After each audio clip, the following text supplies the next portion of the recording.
Hai, Assalamualaikum warahmatullahi wabarakatuh. Nama aku Adam and welcome back to my channel. So, dalam video yang kali ini, aku akan sharekan dengan korang 4 tips yang korang sendiri boleh guna untuk skor A+ dalam subjek sejarah SPM. So, semua tips yang aku sharekan dalam channel ni semua berdasarkan pengalaman aku sendiri. So, aku harap korang juga dapat ambil manfaat daripada tips-tips yang aku kongsikan ni. Sebelum aku mulakan video pada kali ini, YouTube bagi tahu aku yang 98% daripada viewers channel ni belum lagi mensubscribe ke channel aku. So, aku harap korang dapatlah subscribe ke channel aku sebab setiap subscribe yang korang berikan tu amatlah bermakna dan memberikan motivasi lagi kepada aku untuk upload banyak lagi video pada masa akan datang. Tanpa melengahkan lagi masa, jom kita pergi ke tips yang pertama. Ok, so tips yang pertama ialah korang just perlu hafal isi-isi penting je. Contohnya daripada perenggan yang panjang-panjang dalam buku teks tu, bila korang baca je perenggan tu, first kali benda yang korang perlu buat ialah korang kena baca sampai habis. Then lepas korang dah habis baca tu, korang kena fikir soalan macam mana yang mungkin akan keluar dalam exam berdasarkan perenggan yang panjang tu. Biasanya bila korang buka je buku teks sejarah and korang nak study, mesti korang pening kan macam mana korang nak hafal dan nak ingat perenggan yang panjang ataupun ayat yang panjang. Tapi sebenarnya korang tak perlu hafal pun satu perenggan tu. Korang just perlu hafal poin-poin penting. So macam mana nak kenal pasti mana satu poin-poin penting daripada perenggan yang panjang-panjang tu? Jom aku tunjukkan. Aku akan ambil subtopik 3.7, Perjuangan Rakyat Menentang Pendudukan Jepun. Ok, so bila kita baca je subtopik ni, kita boleh agak yang nanti dalam exam dia mungkin akan tanya bagaimanakah penentangan rakyat terhadap pendudukan Jepun di negara kita. Ok, so benda yang korang perlu tahu ialah dalam sejarah kertas 2 ada 4 kemungkinan soalan yang akan ditanya. So first kali soalan 2 markah, lepas tu kita ada soalan 4 markah, lepas tu 6 markah dan akhir sekali 8 markah. So maksudnya dekat sini, dalam subtopik yang panjang-panjang ni, korang hanya perlu ingat maksimum 8 poin je. Ok, so macam mana nak pilih 8 poin tu? So personally, kalau aku suka ambil tajuk besar dia. So contohnya dekat sini aku akan ambil tulisan dalam kotak warna merah ni, Regimen Askar Melayu Benteng Pertahanan Tanah Air. So aku akan ambil yang warna merah yang kat atas tu, dan yang kat sini, dekat sini, sini, sini, sini dan juga sini. So, kalau korang kira daripada atas sampai bawah ada 7 je kotak merah. So, maksudnya kita baru ada 7 poin. Tapi kita perlukan 8 poin. So, macam mana nak pilih poin yang ke-8 tu? So, dekat sini, poin yang ke-8 tu terpulanglah dekat korang nak pilih poin yang mana. So, aku sarankan korang pilih poin yang paling pendek dan paling ringkas. Senang cerita, poin yang paling senang untuk korang ingat. Untuk aku akan ambil poin Gercansing, Lion of Malaya. Mesti korang pelik kan, kenapa aku ambil nama? So kadang-kadang dalam sejarah ni, nama pun boleh dikira sebagai poin ataupun jawapan.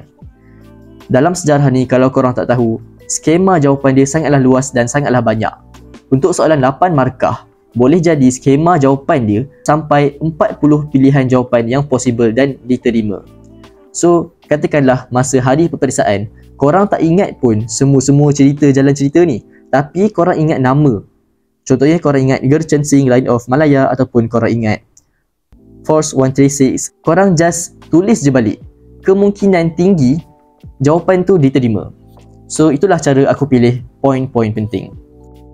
By the way, kalau ada antara korang nak beli lampu estetik macam ni, ataupun korang nak beli smart mentol yang korang boleh tukar warna dan korang boleh set timer dalam apps dia, korang boleh tekan link dalam description dekat bawah.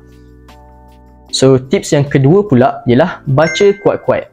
So tips yang kedua ni sebenarnya untuk bantu korang menghafal lah. So macam yang kita tahu, subjek sejarah ni tak lari dengan menghafal. So bila cakap pasal menghafal, ada banyak sebenarnya cara untuk menghafal. So ada student yang prefer baca dalam hati masa dia menghafal. So kalau sekarang ni korang guna cara baca slow-slow dalam hati dan korang rasa cara tu berkesan untuk korang, so korang boleh teruskan lah. Tapi kalau korang masih lagi struggle untuk mengingat sesuatu tu, korang boleh gunakan cara ni. Bila korang baca dalam hati, korang just gunakan otak korang je. Tapi bila korang baca kuat-kuat, korang gunakan otak korang, korang gunakan mulut korang dan korang gunakan telinga korang. So dekat sini lebih senang lah untuk korang ingat sesuatu benda tu. Bila korang baca kuat-kuat, otak korang akan proses something tu 2 kali. Masa korang sebut dan juga masa korang dengar. So lebih senang lah benda tu untuk melekat dalam otak korang. So cara dia senang je. Masa korang nak hafal sesuatu benda tu, korang baca je macam biasa, tapi korang baca kuat-kuat sampai korang boleh dengar. So kalau korang tanya nak baca kuat mana, korang baca kuat-kuat sekadar korang boleh dengar je. Janganlah baca kuat sangat sampai mengganggu orang lain. Benda ni pun terbuktilah berkesan dalam saintifik. Nama dia ialah production effect. So korang bolehlah search dalam Google. Ada banyak artikel dan kajian yang menyokong benda ni. Itu ialah tips yang kedua. Okay, so tips yang ketiga pula ialah scribble ataupun conteng. Pernah tak masa korang study sejarah, lepas 10 minit je korang start, korang akan rasa mengantuk ataupun korang akan rasa blur.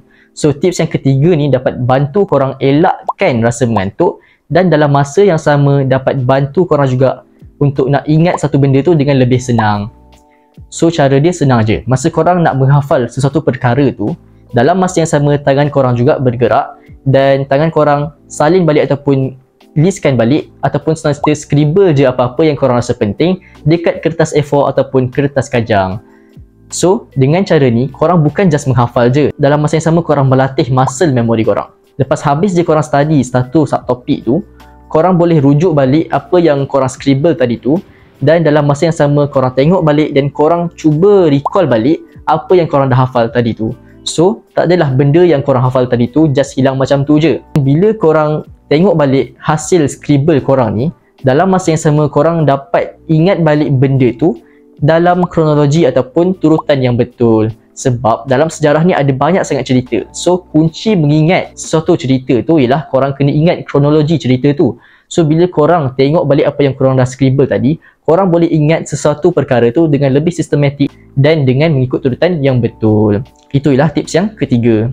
Okay, so tips yang keempat ni pula ialah untuk last minute study tips. So kalau korang dah kesutukan masa sangat, bagi aku perkara terbaik yang korang boleh buat ialah korang jawab trial banyak-banyak and dalam masa yang sama korang refer skema jawapan. Cara dia mudah je, korang jawab trial tu macam biasa. Tapi bila korang jumpa je soalan yang korang tak reti nak buat ataupun korang tak tahu jawapan dia macam mana, korang terus rujuk skema jawapan and korang terus tulis jawapan yang betul. Tapi korang jangan copy paste je. Korang try juga fahamkan kenapa jawapan dia macam tu and korang try juga hafal jawapan tu. Nanti bila korang dah buat 2 ataupun 3 set trial daripada negeri yang berlainan, korang akan perasan yang soalan tu sebenarnya pattern dia berulang je dan jawapan dia pun tak banyak beza. Dekat sini lebih senanglah untuk korang ingat jawapan tu. Dan aku nasihatkan sebelum korang masuk dewan tu, kalau korang nak study sikit-sikit, korang jangan buka buku teks. Sebab bila korang buka buku teks, korang akan rasa lebih tertekan sebab korang tengok banyak lagi fakta ataupun perkara yang korang belum ingat. So, kalau korang nak study sebelum korang masuk dewan tu, korang just rujuk trial yang korang dah pernah buat je and korang baca soalan tu and korang baca jawapan tu. Itulah tips yang terakhir. So, itu saja tips untuk video kali ini. Kalau korang rasa video ni bermanfaat, korang bolehlah like, komen dan juga share kepada kawan-kawan korang. And satu lagi, jangan lupa subscribe ke channel ni sebab aku akan upload banyak lagi video pada masa akan datang. So itu saja. Bye.